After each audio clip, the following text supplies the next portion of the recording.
Hair కేర్లో healthy hair కోసం, white hair కోసం వీటన్నింటికి కూడా బెస్ట్గా యూజ్ చేసేది హెన్నా పౌడర్. ఈ హెన్నా పౌడర్ నేను ఏ విధంగా మిక్స్ చేస్తాను అనేది చెప్తున్నాను. ముందు రోజు నైట్ టీ డెకరేషన్ మరగపెట్టి అందులో బీట్రూట్ రసం తీసి వేసుకొని హెన్నా పౌడర్ని మిక్స్ చేస్తాను. అందులో ఉసిరిక పొడి అంటే ఉసిరికాయలు కండిషనింగ్ కోసం కూడా హెయిర్ స్ట్రెంగ్తన్ అవడానికి యూజ్ అవుతాయి. అలాగే గుంటగరాకు పౌడరు, ఇంకా మందార పువ్వుల పొడి, మనకి దొరికే మందార పువ్వుల పౌడర్ కూడా దొరుకుతుంది అది, ఇంకా నేల ఏమో అంటారు. ఈ ఇంగ్రీడియంట్స్ అన్నీ నేను మిక్స్ చేసి హెన్నా మిక్స్ అనేది కలుపుతాను. నేను రెగ్యులర్గా పార్లర్లో యూజ్ చేసే మిక్సింగ్ పౌడరు ఇదేనండి.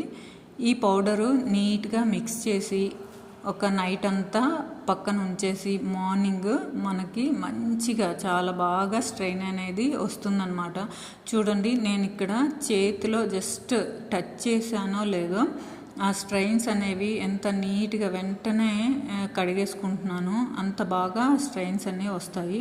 అంటే హెయిర్ కూడా మంచిగా పడుతుంది, మంచి కలర్ వస్తాయి. వైట్ హెయిర్ ఉండే వాళ్ళకి బెస్ట్ ఆప్షన్ కింద నేనైతే ఎక్కువగా వాడేది మిక్సీది. మీకు నచ్చితే లైక్ చేయండి, కావాలంటే DM చేయండి. Thanks for watching.